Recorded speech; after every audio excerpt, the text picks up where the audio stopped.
You are listening to Level Up Your Gaming Podcast, episode 93, Pushing Characters Outside of Their Comfort Zones. Today we talk about pushing the boundaries on comfort zones. We discuss how you should approach adding new concepts and content to a group of players. We also discuss the pitfalls you could encounter along the way. If you'd like to participate in the discussion or leave us feedback, you can contact us at levelupyourgamingpodcast@gmail.com or find us on Facebook at facebook.com/levelupyourgaming. If you like the content and want to hear more of the show, subscribing will ensure you don't miss an episode. New episodes come out almost every Wednesday. Also, please review, tell a friend about the podcast, or share with your gaming group. Now sit back and enjoy the episode. Welcome to the Level Up Your Gaming Podcast. My name is Aaron, and joining me in person once again, he'll always push the envelope on new game ideas, Jared. Yes, I try to. I attempt. You do so quite well. It seems to be your new thing right now, which is every game you're trying to add and incorporate a new thing or try something new. Yeah, and I mean, like in the next game that I'm doing, actually, I was talking to my brother about it. I went out to Los Angeles to visit my brother, and I was telling him about it because I can't tell you about it. I'm doing something new, actually, systems-wise. It's not something new drama-wise. It's not a new feature that I'm trying to do. I'm trying to do something new system-wise to improve the system. I think you guys are going to have a lot of fun with it. I'm excited for you guys to see it. That game's done, locked, loaded, ready to go. So whenever your game ends, after our prolonged breaks. I mean, yeah, again, we've had like 5 weeks off here. You know, we had to cancel kind of last minute on the last one here. Well, you know what? Damn Brian for, having to move. And we got my wedding coming up. I've got a honeymoon and stuff like that. So there's going to be a lot of fun, a lot of time here between it. I am hoping that you guys will finish it before the end of the year. Of that, I'm certain. Sorry, little yawn there. But today we're going to talk about pushing characters out of comfort zones and really breaking the rules in terms of like what you would normally do for characters. So we talk a lot about KYP. Well, this is gonna be the shortest podcast ever. Okay. Are you ready? Yeah. Slow. There. End the podcast. Press the button. Oh. No, I'm kidding. It's like, that's it. That okay. Here's our expert advice. Slow. But no, like seriously, if you walk away from this on one thing, the word is slow. You have to do it slowly. If you try to rush and do things haphazardly without taking time to think on it, what you're going to get is a jumbled piece of poop. That's actually the best piece of advice that I would give to any GM is it took me a while. It took me a long time, not a while. It took me a long time to figure it out. I had to storytell several bad games before I realized it's not about getting them to the next plot point as quick as possible. It's about letting them stumble into it at their own speed. Yeah, it's hard because you've built this idea, you've got this amazing thing, but you're gonna want to use it, but it's all about patience, and especially with pushing your players to break boundaries and you breaking boundaries. Now, Aaron was going to go into KYC. Do you want to finish up that thought before I? Oh yeah, I was just saying. Typically you are trying to build a game around what your players are comfortable with. Yes, which is KYP. You're trying to take. That's the customer. You're trying to figure out what your players like and do that. I'm not saying don't do that. Every game should still have something that they like. Yes. Okay. Maintain some level of familiarity. So do the things they like, but also sprinkle in new things, sprinkle in new themes, new adventures, new tensions, new everything. I mean, like, again, we talked about the 39 essential conflicts or character conflicts that we've talked about before, but this is really that kind of moment where you get to add new flair to your game, or try something new, or if you're going to maybe do a flashback and then brings people forward, like you're able to do that if you build up the cred of the KYP side of things. Knowing your players, it's so important to make sure that they are fed. You're feeding them adequately, right? But then you're also being like, oh, and I made this wonderful flan. Let's try that out. Yeah, I made an amuse-bouche of flan. Let's give it a shot. Amuse-bouche is like a taster. I watch Hell's Kitchen. I know. I'm aware of what a amuse-bouche is. Well, I know you know what it is. You fucking cook 50-course meals. It's my dumb ass who can barely do fucking pancakes. I can though. Amuse-bouche. I'm just saying that 'cause it's a fun It'd thing. be a shooter of syrup for pancakes. That's how I like my pancakes. Just murdered in syrup. Just drowned it in syrup. Okay. Here's the thing. Aaron brings up a really good point. So if you want to experiment with something that you are not sure how it's going to go with the players, right? You're pushing the boundaries. You want a good relationship of 95-5. Not even 90-10. 95-5. Okay? 95% is stuff. Stuff. I was going to say shit, but I was like, no, don't say shit. Use stuff instead. Try to have better quality of language. And then I'm like, fuck it. That's just who I am. I swear. I do. It's part of my life. It's like that. Not as bad as my wife, though. It's like that little sound clip they had. It's like, God damn it, God damn it, God damn it. Cuss like a sailor. It's a fact of life, but it's a very funny fact of life. You want about 95-5. So you're introducing one singular event. Now you want to vet that event before you do it. And you want it well planned and well played. Okay, so that's why you want the 95% familiarity. Because the 95% familiarity is going to go ahead and be like, okay. And when I say 95% familiarity, I'm talking holistically. Okay, I'm keeping the same system. I'm keeping the same, classes. I'm not trying to push too much, too little. Unless you've got experienced players like I do. Fortunately for me, I've built up quite a lot of KYP currency, mainly because, Brian and Aaron have been my friends since grade school. Aaron before grade school, Brian in middle school. Yeah, we're now in our 30s. You've earned the cred. I mean, you can effectively do whatever. For a long time, you basically did whatever. I did, and you guys still put up with me, and thank God for me, still love me. Some of it stuck. A lot of it didn't. A lot of it just died on the table. Just not that one ain't coming back.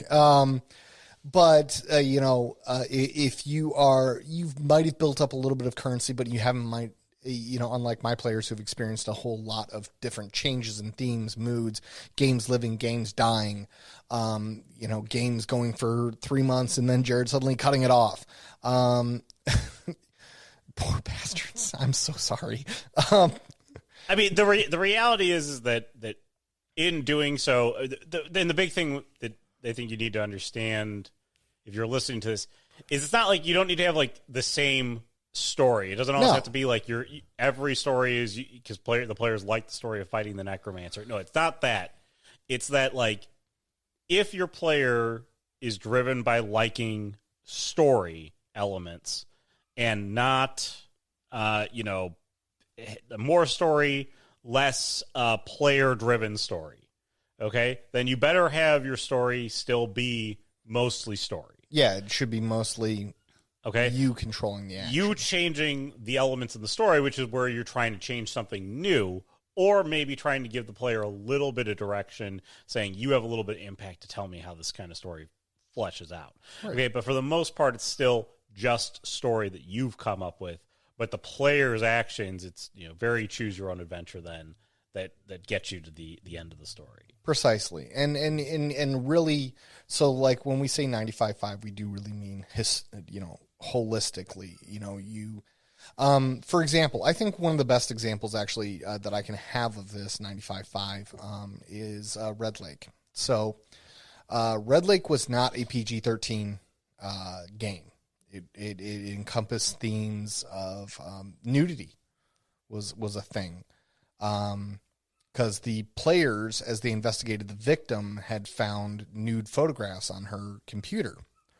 Dog? Yeah, it's my neighbor's dog. Okay. If you hear a dog barking in the background, that's a dog.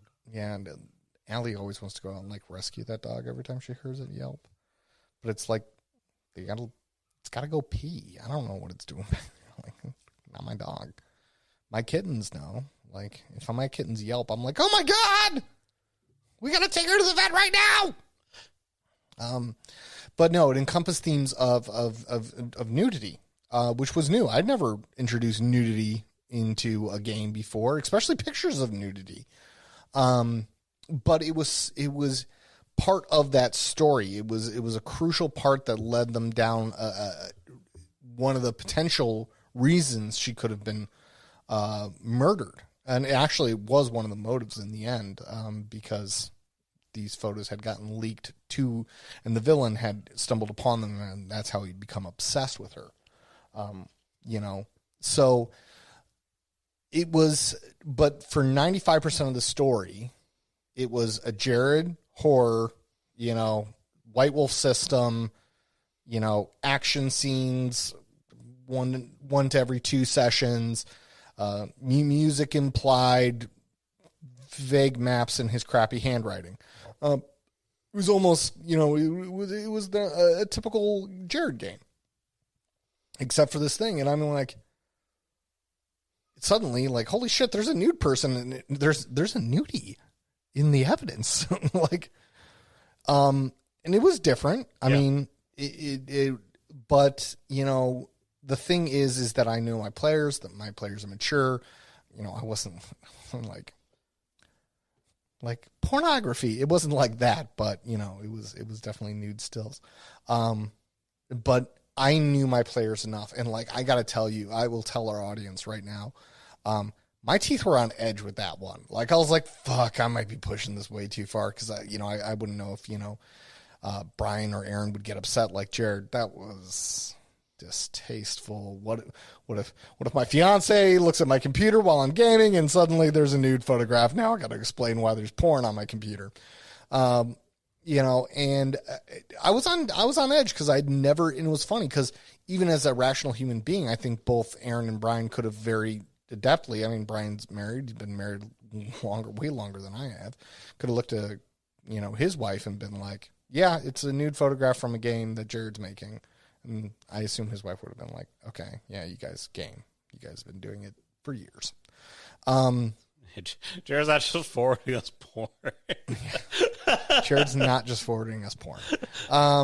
But it set my teeth on edge, because I'd never done it before. It was that walking into the unknown. It was even though rational Jared says like, "Oh no, it's okay. It'll be fine." Like, there was a part of me that was like, "Oh my God, this is too far. This is pornography. This is too far." But it wasn't. And it did turn out to be another layer into the story.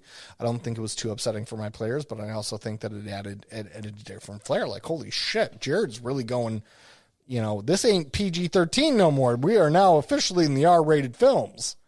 And I'm intending on doing that in my next game. I am actually, Aaron is going to hear about it now. Brian will hear about it later, but like, I'm going to put an explicit warning on there. Don't worry, it's not going to be porn again. It's not going to be a nudie again. But it's going to involve some themes that could be triggering, that could be upsetting. And I hope that I know you both well enough that it's not going to upset anyone, but there's still like a part of my heart that's going. Again, this is the idea of like, again, this is one way to push the envelope, which is you're trying to explore a new theme. Maybe it's controversial. Maybe it's not controversial. Maybe it's just saying like, I want to add a new man versus nature, which is one of the 36 or 38 whatever essential conflicts, which is a survival sort of aspect. It might just be that you want to tell a different type of story. You want to tell, like, again, like, it could be all these different little things. It could be a scene that, maybe you are trying to make your players a little bit uncomfortable in a scene. Maybe, like, you're trying to add some moral conundrums to your players. Like, do I help this person? Do I not? Maybe you are trying to, change combat and, like, really lethal up your combat to the point where things are really, really seriously lethal. Or maybe you're trying to, get your players to do actions in games they don't normally do, like engage in the social aspect or do a puzzle or something like that. I mean, these are all different things that you can do that your players may not enjoy doing in a regular basis. Right. Okay, but the whole point of doing them, I think, and again, like Jared said, this is something you do slowly, is you incorporate a little bit of it and then see how your players like it. Because if they like it, you then have more of a repertoire to work with when you make your next story that allows you to expand and broaden your horizons and try different things. One, you could try to keep doing things down the same line. Like, for example, I've been experimenting a lot with time and kind of reality shifting in my game. Which has been going very well. Okay, the scary thing about time and reality shifting, or time and especially like dreams. Like, I know Jared hates dream sequences. I hate dream sequences. Okay, I have used dream sequences in my games, but there's been purpose to it. Okay, and it hasn't been enough that it has upset you at this point. Oh no, in your dream sequences, because you used them in a previous game. The snake one. Yeah. Why I hate dream sequences is because all of my actions are for naught, and the lethality is completely zero. I can't die in a dream unless you're falling. I think that's the myth, that if you're falling in a dream and you actually hit the ground, you die. I don't know. That's an urban legend. But this is not science. It's urban legend. But the thing is your dream sequences have always been, the reward is information. It's knowledge. And that's why I don't fly off into a rage and just want to, like, start knocking pictures off the wall. Like, I learned, like, there's another game a long time ago that I did where I had you do, like, it was sort of like a test. But the test, you couldn't win by besting the villain. You had to... I think it was meant to, like, show resolve and courage in the test. I didn't execute it correctly. I think had I executed it properly, it probably could have worked. But instead, what you got from it was that no matter what you did, you couldn't win the fight, and you just got upset about it. Well, I mean, who doesn't? And I don't blame you for getting upset about that. And that's a lesson that I had to learn there, which was something I was trying to change, but I tried to change something too fundamental. Like, I mean, again, if you're doing something like the combat would be a good example there, which is if you're in a combat that you cannot win, do you have to let your players roll through the combat or play through the combat if you know the outcome is predetermined that they cannot win? I would get them... If I know they cannot win and I sent them into the situation, or they by their own volition went into the situation, I will find a way to get them out. But yeah, the point is, like, if your players do not like situations where things are unwinnable. No, nobody does. Nobody does. Okay? Or, like, if your players don't see that as a story element in the game. Like, again, maybe they feel like at the end of the combat that, well, you just totally overwhelmed me with, like, unstoppable odds, and I just couldn't overcome. Okay? But you made me do the combat anyways. No, skip. Yeah, skip the combat, or present them with a situation where they realize, like, I can't overcome this, so I shouldn't bother getting into the combat. Yeah, I would just hit the fast forward button on that. Like, literally, we now enter cinematic mode. Boom, done. Like, don't have them fight the one person who's the Terminator that captures all of them. Okay, I fucking hate that. That shit. would. Oh my god, that is one of my pet peeves. We should put that in an episode of "Do Not Do That." That would drive you nuts. Instead, if you want to capture them, have a squad of people come out, guns trained on them, and they're like, "Okay, I guess we're being captured right now." Skip the combat where you embarrass your players. Yeah. Oh my god. And move on to something where, like, if you want to push them into, I want to force my players into surrender. That has happened to me. Now that you've mentioned it, it's happened to me several times when people are like, like roll for you fall asleep, roll for an alertness plus perception. I'm like, okay, roll for an alertness plus perception. Like, you wake up and someone's jabbing a needle into your neck. Like, why did you even have me roll? So I didn't know that somebody jabbed a fucking needle into my neck? It didn't. Again, these are things that don't tend not to bring up. It's one of those things where like you're not pushing your players in the right direction. Like you're pushing the envelope in the wrong direction. Now, again, how you determine whether or not capture is an acceptable thing, put them up against a threat that you feel like is a good threat. And if the threat wins and captures them, that's a theme you can explore. But if you just want to capture your players and show that your players will move along with the capture your players by overwhelming them and being like, force them into the capture. But you, sir, guess what I get to do for once? What? Welcome back to the topic, Aaron. Oh, yes, thank you. I get to do that once. Did you just hear that, ladies and gentlemen? I got to do that. For once, I wasn't on the train heading into way off of topic. So, back to... Just give it 5 minutes. Aaron sits there very confidently. Give it 5 minutes.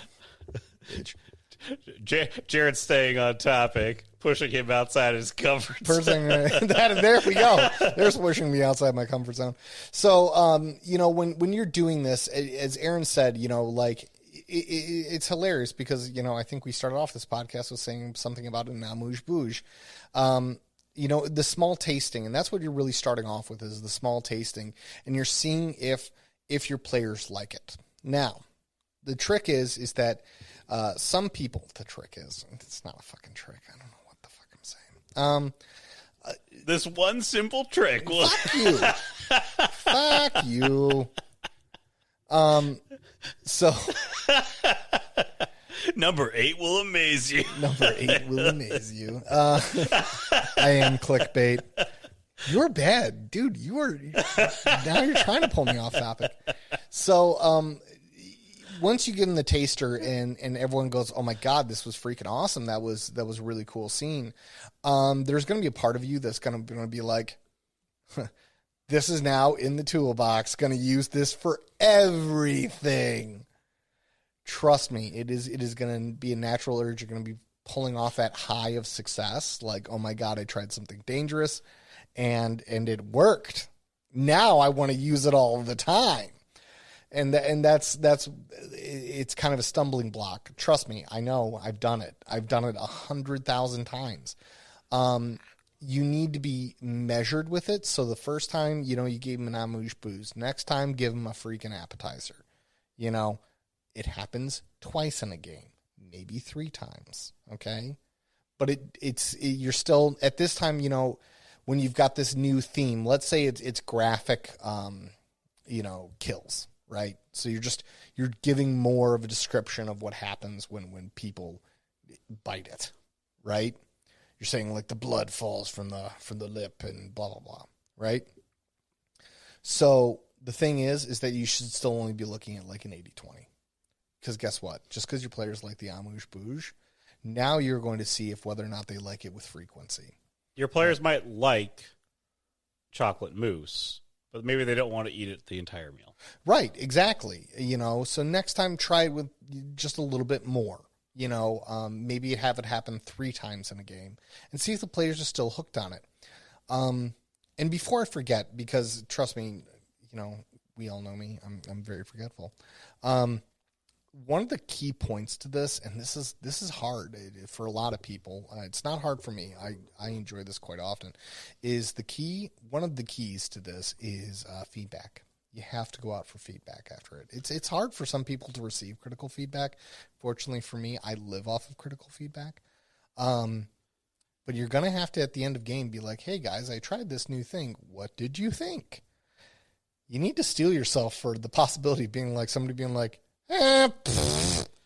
Yeah, I'm going to say that 90% of the time you're going to get, oh, yeah, we liked it. That was cool. Yeah. Or like, I don't have any real opinion on it. You're not going to get it. 99% of the time, you're not going to get a freaking round of applause, but you're not going to get a either.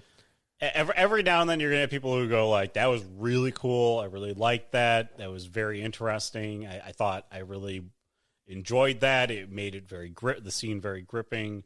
And, like 1% of the, like very infrequently, you'll probably get somebody say like, that was really bad. Don't ever do that again. Yeah. But I mean, like, that's exactly what I was expecting with the nude photographs. I was expecting someone to potentially be like, don't ever do that again. Or, certain aspects that I add to game. I'm always anticipating the Jared, please, God, don't ever do that again. But that's the risk of pushing the envelope, of pushing the edge and getting your players outside of their comfort zones. Aaron and I talked on a long time ago about bringing love into game. Very difficult. I have found it to be very difficult. Some people might find it to be easy. Like, oh, dude, love stories. I got a boyfriend and girlfriend in my party, and it's always a romantic meeting with those two. So I've always got love present. Don't forget what's typical for some of your players are not typical for others. Just because Dan and Susie are boyfriend and girlfriend, and they always find love, so there's always an aspect of love in your game. Doesn't mean that Bill, who's sitting across the table, who doesn't have a girlfriend who games, is getting that experience. Go out to Bill. And again, KYP, know your players, because love is, it can be tricky for someone to be like, she stares into your eyes longingly. I can do that with freaking Aaron. I've known him since swimming lessons. But if I stared into, I don't know, like a new player's eyes, someone that I haven't known for like 3 months, and be like, she stares into your eyes lovingly, they might be like, and goodbye. Again, KYP. KYP, know your players. Move in slowly.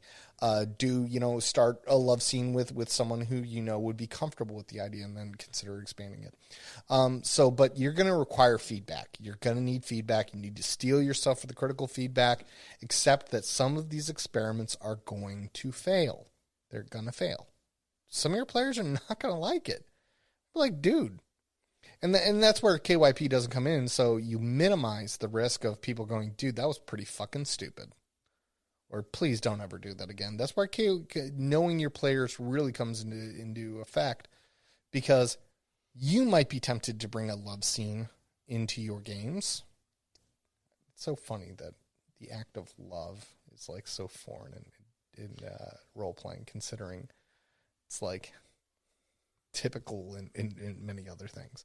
But the idea of love, we can conquer topics like people getting their hearts ripped out and the horrors of the unknown, but love, oh my God, how do we grip that one? Listen, it's tough, because it's one of those things. I would wager that most tables probably struggle with it, because you don't see it as being Drakenor, the destroyer, is talking to Eleanor, the high elf, or whatever. It's you've got like Bob talking to Susie, and now you have a very awkward situation at the table. No, it was great. Actually, earlier in my role playing career, Chris and I actually had characters who were romantically involved, even though we weren't. It was really cool, actually, as doing those scenes with her. But as player and player, mm-hmm. Yeah. See, it's a little bit different, because two players are exploring some interesting things, so they've already kind of built. Yeah, and I think it's also because Chris and I had a lot of trust together. I mean, she was she knew I was like a little brother to her. Not, that's why I don't think there was any like, does she have any feelings for me? Like, she's like 10 years my senior. No, Jared, there, little Jared. Again, but you had that there in a game that you got to explore with, a friend in the game. Yeah. It was really cool. It's a little bit, again, it's always different, depending on, if you're the GM, you're talking to different people throughout the table. Again, as the GM, you are many people at that table. Yes. And so it's interesting. But again, I also question what's really important when you think about breaking the rule, like breaking your rules or pushing players out of their comfort zone. Are you doing it for a purpose? Okay. Always got to have the purpose. So, do you want to explore love in your games because it's a theme that your players, maybe you've heard inklings from your players, or maybe you feel like this is going to take the game to the next level? Yes. You don't want to just do it because you're like, you know what? I'm going to try this thing and we're just going to see what happens. Sometimes you do. Sometimes you do, but for the most part, it should have purpose. Usually it has purpose. Usually you're probably thinking of a story you want to tell, but you go, that's not going to work because my players don't like this type of story. But in order to do it, give them the amuse-bouche. Okay? Give them a little amuse-bouche. Try it out. Can we do, do you want to do a game that has more puzzles in it? Okay, we'll try a little puzzle. See what's going on. See if your players are amenable to it. You can even slip it into your current game that you're going to, or storytelling or playing in. You can just slip it in. Gauge interest at the table. Get feedback for it, and then just be like, okay, I can make this game work, or this is the areas that I have to change in the game so that way it's going to fit the players better. Yeah, and can I make this? And after you get past like the doing it, 2-3 times in a game and blah blah blah, then you might just consider it a regular part of your toolbox. Music is a regular part of my freaking toolbox. It just is. I remember when we first started having music in game. And that was strikingly new. Now it's just a game without music would be weird. We always had the iTunes playlist. You eventually started incorporating that in games, and it's made the experience even more enjoyable. I think right now I feel like we almost need to have music to make the games even better than they are before. It's now standard. It's now SOP. What music am I going to have in there? But it's I played around with dynamic lighting. I did one game with dynamic lighting on Roll20. If you don't know what that is, look it up. Roll20, fantastic website. Highly recommend it. It's an online platform for our listeners who don't. Do you want to do a chase? Do you want to do? Oh man, doing chases are so hard. Do you want to do a mass combat? Do you want to do a, there's all sorts of things. Do you want to do a negotiation? Do you want to do a hostage negotiation? That'd be fun. Never done one of those. Do you want to do think about the things? I've seen the negotiator. I could do it. I think I could be a hostage negotiator. You think about all these things, and they expand the types of stories you could tell, because for example, like our investigations, you start thinking about like the basis of like what is going on behind the scenes. Like it's probably somebody got murdered. Somebody say it with such disdain. Somebody got murdered. Sorry, I got murdered. Somebody got kidnapped or missing persons. Oh, I have to go figure it out. Christ, man, it's more than that. There are limited numbers of things that you can investigate. Or we're investigating paranormal activity. I'm going to investigate. I don't know, something weird now. Unicorns. You had us again. That would fit right now. It would. Fucking unicorns. I could see like some like elven princess approach us and be like, "I lost Buttercup the other day in the field." There we go. Like, who's Buttercup? Like, my unicorn. My unicorn. Didn't you know? Like what? She's the pride unicorn. But her mother was a mother. Seinfeld. Seinfeld thing there. But no, when trust me, doing some just changing things up, but just a little bit can breathe a whole new life into your games. For my next game that I'm doing, that's built, done, ready to go. I started crafting it, and then I wasn't really thrilled with it. I'll be honest, wasn't thrilled. It was kind of same old shit, different day, right? But I have to admit, I was kind of coming off of a little bit of a rough patch in my writing. I'll be open and honest with our listeners. I was coming off of a little bit of a depressive stint.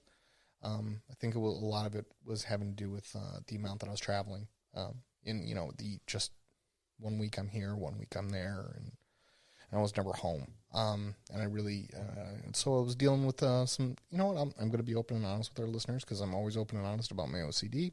So, but it was new. I've never dealt with depression before.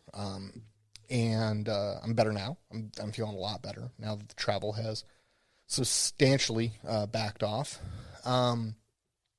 So I just needed a game just to get back into writing, kind of get my feet back in the water. And then I found something that I was like, you know what, I really want to try this. And it got me excited about that game. That's really what pushed me to completion was this new aspect of the system. Believe it or not, it's not even like I'm telling you, Aaron, you're going to look at it and be like, well, that's not very impressive. But for me, it was like, this is a damn good idea. Like, in that energy of doing something new, doing something fresh, right? And it's not even like, I'm not changing worlds here. It literally has to do with one role. I will tell you that right now. I'm telling Aaron, I'm looking him right in the face, listeners, and telling him, like, it's one fucking role. But for me, it gave me the excitement and the energy of like, dude, this is brilliant, Jared. Way to go. Way to look at it a different way from now on. It took more work. It did. Like, this one particular role will now be more complicated. Or, sorry, it took more prep time to prepare for it. But it's going to be worth it. Because trust me, I think you guys are really going to love it. I think you're going to adopt it. I have no doubt. But it's an amuse-bouche. I'm giving it a shot. One game. If it doesn't work out, guess what, guys? We'll never have to do it that way again.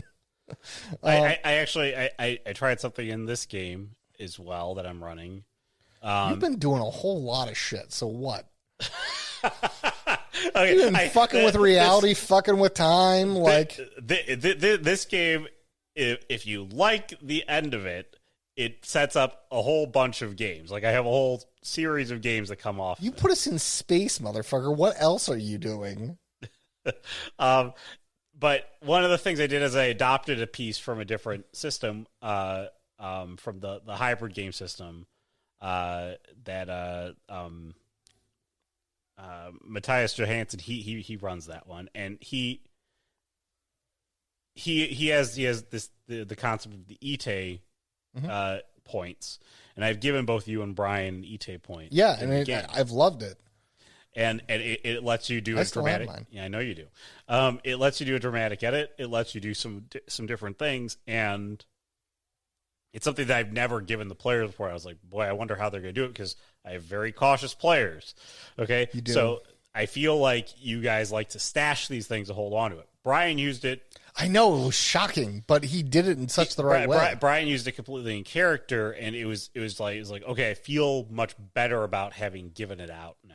Yeah, and we're not hoarding it like dwarves in a cave. I'm not waiting for you to, again, I'm not sure what you're going to end up using it for. Jared's been hoarding his. No, sometimes I feel like you've forgotten you have it. But... Sometimes I do. I'll be honest. But no, I'm saving it for that Chris moment. Cause that's when Rachel would use it. By the way, like there's something else for players, like going out yourself, and trying something new. Like I am playing a female character for the first time in my life, and I have never had so much fun at game. It's because you get to personify your wife. I do, and it's so much fun. It's so much fun. I'm having a blast. So with players, also feel free to push the edge a little bit. Talk to your storyteller if you want to push a theme. Talk to them. Get the thing about storytelling and role playing in general is this is supposed to be a collaborative exercise. I said exercise. Oh my God. I need to take a vacation again. It's a collaborative exercise. It's a collaborative effort. It's us coming together as a community, as a group of friends, as a group of individuals, and building something really cool in the mind's eye. Which is just it's something of wonders and something of dreams. You know what I mean? Like, holy shit! We're building things in mind's eye.